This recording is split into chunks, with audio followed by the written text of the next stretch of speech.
прыватнасці, гаворка зараз ідзе пра ўключэнне Кобрынскага і Вацавіцкага раёнаў. Таксама на ўзроўні міністэрства абмяркоўваецца магчымасць аб'яднання бязвізавых зон Брестской и Гродзенской областей. Основная масса туристов, которые сегодня посещают Гродненскую область, это литовцы.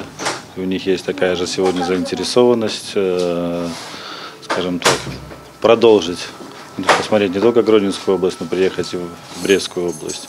Поэтому этот вопрос обсуждается и надеемся, что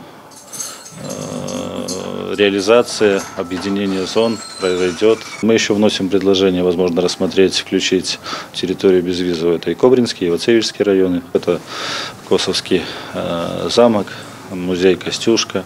Соответственно, появится еще одна более привлекательная, дополнительная, скажем так, интересная для туристов точка.